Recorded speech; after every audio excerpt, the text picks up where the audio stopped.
Hi guys, welcome back. This is episode 2 of our Well Balanced series. Today I'm talking to Madison from Wholesome Living Wellness, who will tag in the caption once we post the video.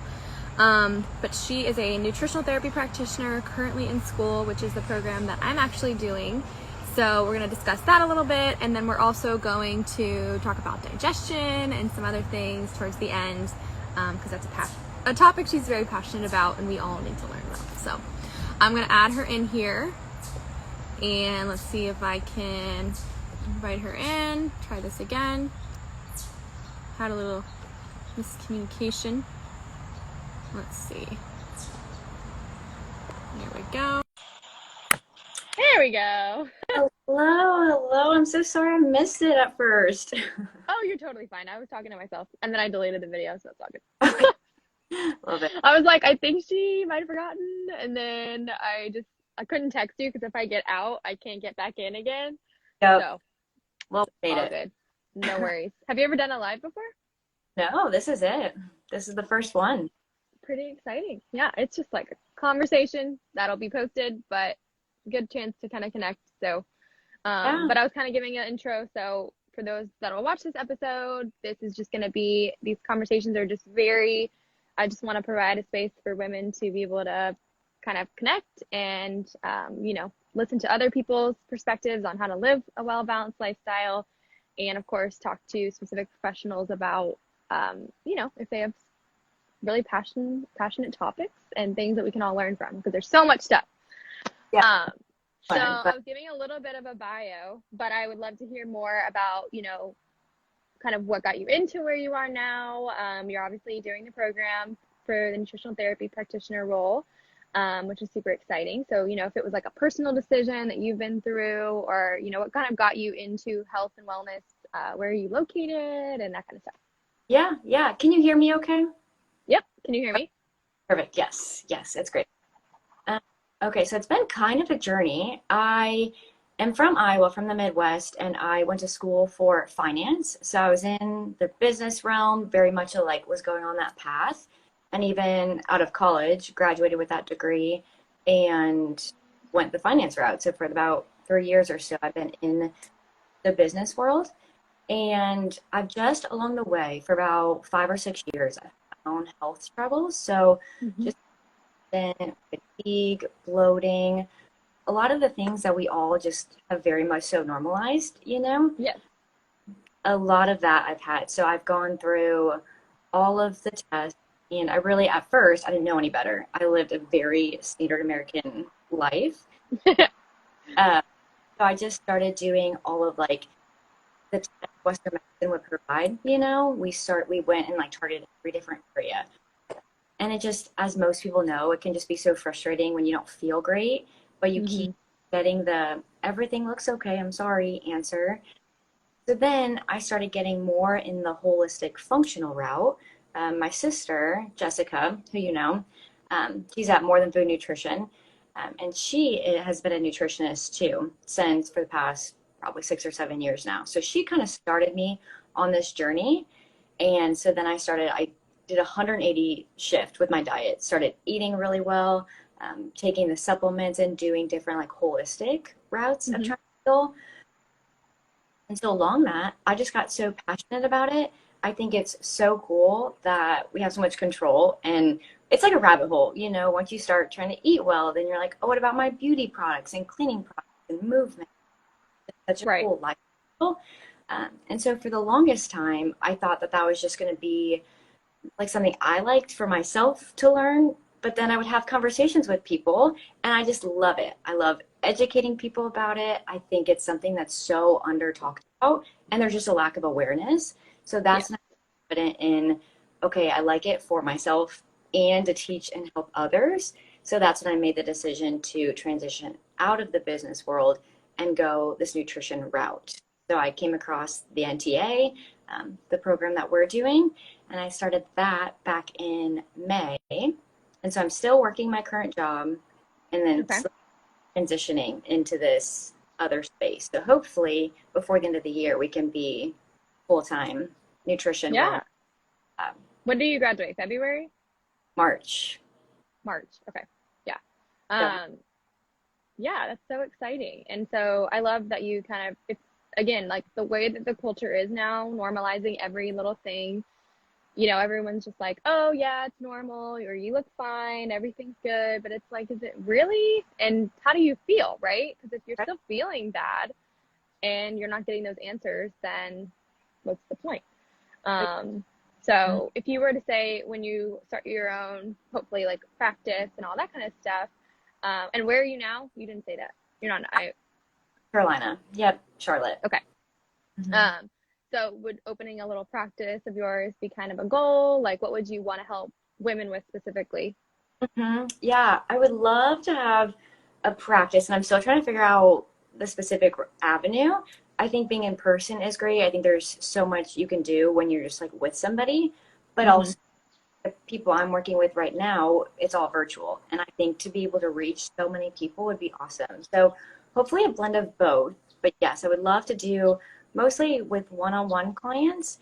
And I think the main focus as of right now, I know this could change, but as of right now, it's really just empowering people to make those really simple changes because I think that's the most sustainable and the most effective. So if you're dealing with those constant things of headaches, fatigue, you can't sleep great, you have low energy in the afternoon, a lot of these can be adjusted simply by learning about what you're eating. How can you eat strategically? So make sure your meals are balanced, meaning the carbs, fat, and protein, those kinds of things. It's just minor changes that can make you realize that your body is like, wow, I'm ready to go. I'm not tired. I wake up and I feel refreshed. All these things that we're just no one's used to. Right. No, I think it's awesome. And so the simple changes that you would say, like, what would you say are your top, three go-to recommendations for people that you would say that we struggle with the most? That's a good question. I think just in general, transition to whole food diet. I think it's not simple because it's such a big thing. We're pretty far removed from it. But I would say focus on whole foods. So that means removing processed, full of and really making sure most, if not all, of it is normal food. Mm-hmm. I'm also very big on it. I think is out of this world for a lot of people, right? So, man, it's not pretty like stressful, but being able to address through it, uh, again, it's not simple, but it is simple thought to think about uh, to manage stress. And then what we'll probably talk about going back to the piece is making sure you're just like slowing down and breathing, Mm-hmm. especially when you're eating. But just really, I think just making sure your body's in a good state throughout the day and Yeah, relax is going to make sure you're sleeping better. It's going to make sure your energy is there. You know what I mean? So probably those three things. I love that. That's great. Yeah, I think that's again, like that's kind of why we started this program. First of all, am I chopping at all? Like, can you hear me? Yep, you're Okay. good. Um, just because people just tend to forget the fundamentals, right? Right. And it's like sure, you can go get blood work done. I've done my own blood work, as you did as well, and you go do that deeper dive, and it's really important. And yes, that's how you can get that more personalized approach. But at the same time, if you go and you get that done and you're still not addressing those foundational items each and every day, or you're just relying on supplements, then none of that's going to matter. And Mm-hmm. I think I've learned that as well. Like I did a lot of work last year for my skin specifically, and it was just like couldn't figure it out. And I've always eaten really well and I've always exercised. And so, but it was like that was a component of it and I needed that. But then also, just again, prioritizing those basic things and having everything work together. I think it's like you want to do one thing and then, maybe not the other, but you have to do everything at once. Exactly. Yeah. I think it just makes it so much more attainable. If you think health is these expensive protein powder, these gross green juices, like it just seems not realistic. But if you Mm-hmm. guys getting quality sleep, making sure that you're surrounded in a good community, feeling positive, all those things, it's like, oh, I can do that. That's cool. And it's Right.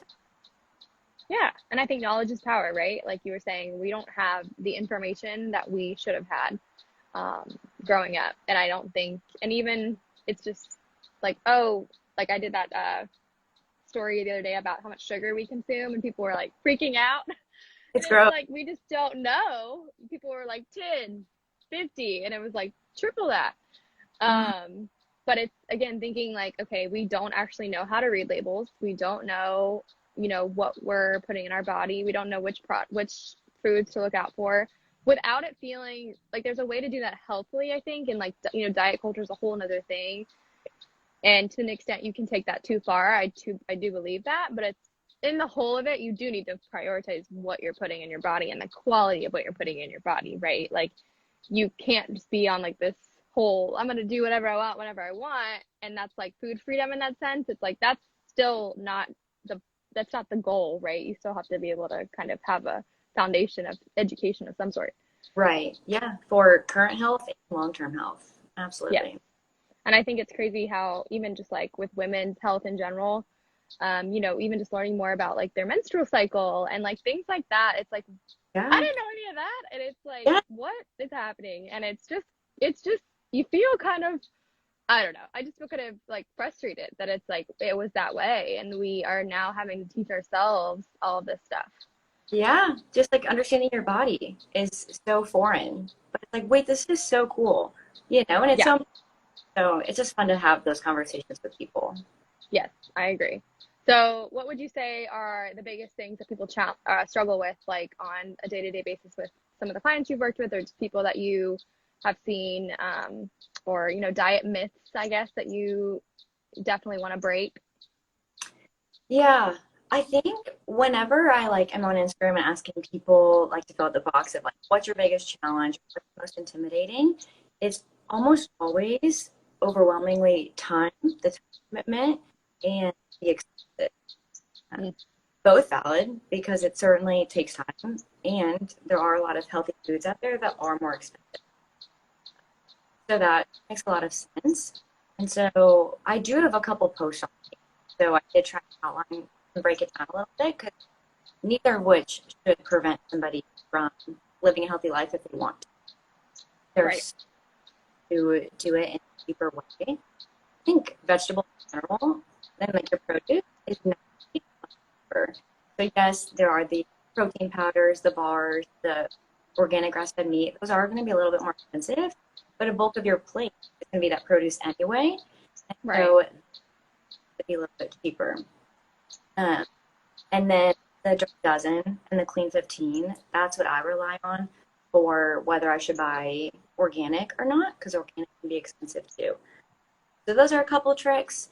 And then for the time thing, that one's a tough one because it really goes down to people's priorities and their what they value. And so if they don't value eating certain foods and the time, it's like first like a mental shift. Like you have to be ready to put in the time and do a lot for that in your week because that's going to Hmm. set you up.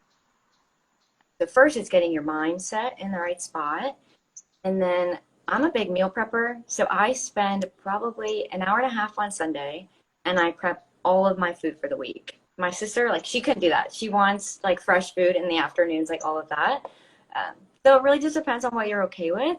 But if you're okay with reheating food and just eating the same meal kind of throughout the week, then, or even just a couple times a week. But if you can give an hour and a half or 45 minutes on Sunday, chop all your vegetables, then come Tuesday night after work, all you have to do is toss them in the oven and then cook your protein or something like that. So really it's just, like I said, the mindset and then being intentional about, okay, I'm going to block off this 45 minutes, get as much prepped as I can. And then throughout the week, it's not a debate of, oh, should I just go pick up Chick-fil-A because I don't have Hmm. it's already ready in your fridge and and it's almost there. You know what I mean? Absolutely. Yeah, I'm not a never been like a meal prepper, but I do believe in like prepping ingredients and Yeah, having things available because again, right. convenience is super important and making things as easy as possible for you because we're all busy and but it's time's always an excuse, but we all have the same amount of time. It's just what we Mhm. do with it. Yeah, So I think it's those basic things really do add up in many ways. Yeah, I agree. And it's just finding what works for you, you know? Like I prep all of my food on Sunday. That Hmm. probably people, if you can do a little bit Sunday, a little bit Wednesday, you know what I mean? You just have to be flexible and know that each person's so different. So just find Yeah, what feels right and works with your schedule. absolutely. Are there any resources you'd recommend for anyone trying to like start a healthy lifestyle, whether it's like an app or a website or maybe a meal prep company, for those quick and easy options that help people just kind of, because it can be overwhelming and kind of what would you recommend if you have anything? Yeah, there's some really great people on Instagram. But the app this is my favorite thing. It's the EWG app, the environmental Hmm. working one. I Okay, love that one. yes, this app is truly the best. I use it mostly for like beauty and cleaning products because I think those ingredients, I don't know what's good, what's bad. But they do have it for food too. So essentially, it's called Healthy Living, I think, EWG. But Yeah. what you scan the product, the barcode, and it's going to give you a rating of how clean or harmful the ingredients are. And so that I just whip it out at the grocery store if I'm like looking for a shampoo and I scan the different barcodes and then I find one that has good levels that I'm okay with. And then it's like I don't even need to learn everything because that's Hmm. cool. The app does it for me. And so that would be my biggest What's your number that you look out for, like three and below or four? What's your typical range? yeah, I feel like they changed their numbers recently, but whatever's in the green. So is that three and below? I think, well, I hadn't been on it in a minute, and they had changed the like the home products was like a different rating than the some of the makeup and stuff in terms Yes. of numbers or good or bad or something like that. We do it in Well Balanced. Like one of the topics we talk about is Yeah. non-toxic living, Hmm. but we were talking about it last time, and I was, wow, I need to use this thing. I have it on my phone. I don't use it as much, but sometimes I do it and I can't. You can't scan the product. It's just hard. I They don't exist. So then I just get frustrated. yeah. Yeah, you can submit it if you want to, but yeah, if they're like the main brands, they'll be on there. Yeah, But any unique ones are probably not. yeah. So I think I just kind of sometimes I'm just busy to run around, but no, I Yeah, definitely recommend the EWG app. I think that's really cool. So, it's um, awesome. well, cool. Well, let's dive into digestion since you kind of tapped onto that a little bit, but I know you are a little passionate about that. And I want to hear, kind of what you think the biggest things that people do poorly, I guess, with digestion, and Hmm. some ways to kind of, focus on little tips and tricks to how to improve that and also how that's connected to everything else that is considered health. Yeah, yeah. And I just think digestion is so important, and that's one of like the big things that's so off for people, and I don't know if we know it or not. But it's just simply because we live in this like fast-paced world where it's like I'm gonna do this and this and this, and I have 10 minutes to eat dinner really quickly. So whether it's like at work, in front of your laptop, or in the car, we just like throw food in our mouths while we're just so distracted. Which Mm-hmm. I mean, I work in front of my computer very frequently, even though I know I shouldn't. Um, but what's important is that there are very simple things that we can do to support our bodies in that process. And so they may sound silly because they're so simple, but I'm telling you, I notice a difference if I do it versus if I don't. So that's what's cool about it is, again, we're in control. We can change these things. So essentially, what happens is it starts in your brain. The digestion starts in your brain and then the mouth. So even before it gets down to your stomach, where a lot of the breaking down happens, it really happens up top first. So simply smelling your food, which again sounds silly, but when we smell the food, it sends a signal to our brain to start the digestive process. So your stomach can be at the right level. You're going to get more saliva in your mouth to help break it down. Um, so that's always step number one. And then the second thing, which is a little bit harder, but it's getting your body in this parasympathetic state. We live in a stressed out mode. Like we just are always pretty much tensed up and in the fight or flight mode, which is the sympathetic nervous system. And so what happens, the problem with that is that when we're in that state, everything else is pretty much shut off. So your digestive system's not going to be operating. your immune system, that's not going to be optimal. Your hormones, all of that. Your body's in let's fight this mode. Mm-hmm. Down to eat, you're still stressed, then you're not even going to food. So super simple things, but simple things like saying a quick prayer before you start, taking 3 deep breaths. If you want to like do some stretching for your feet on the wall, those are obviously a little bit more time conducive. But my favorite is I would just say a quick little prayer, and then I intentionally like stop and take 3 breaths, and then focusing on breathing throughout. Because if you just go right back into being stressed. Um, but the important thing there is that it tells your body, okay, I'm safe. I can break down this food. Otherwise, if you're just like swallowing all of these like whole foods, especially carbs, those mostly get broken down in your mouth, and so they don't really have a chance to get later. So if you do that, that's what really just tears away at our gut lining, and that's what creates these gaps, and that's how food gets in and out. So things like leaky gut, food sensitivities, all of these things are commonly being caused because we're not chewing our food and we're not digesting them and breaking them down properly. So smelling our food, getting in a relaxed state, and then chewing our food. That is one of the hardest things. I think they say you're supposed to chew like 20 times each bite or something. I counted one time. I felt, Literally, I think it was like 26 or something. It's nuts. yeah, you feel like you're chewing for like an eternity, which is just, it's funny because we're just like so far removed.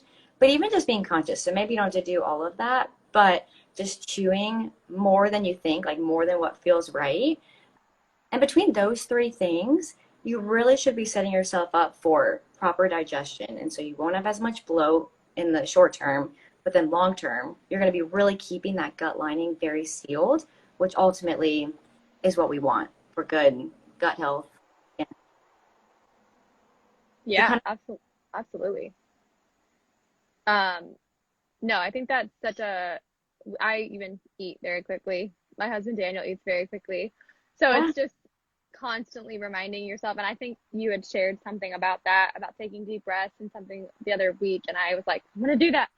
And it's true. I mean, even just putting your phone away and just even if you're eating alone, I mean, I try to deliberately put my phone away so that I can zone in on my meal and really appreciate what's in front of me.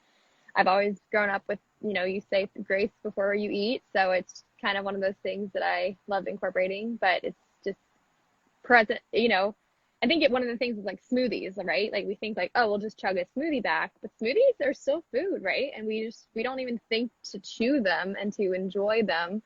Um, and then you kind of touched on bloating and things like that and how that is a whole thing that people normalize these days. And it's like, oh, I'm bloated. I didn't, and people are just like, oh, just common things or, hey, it's just a day thing. Your body changes.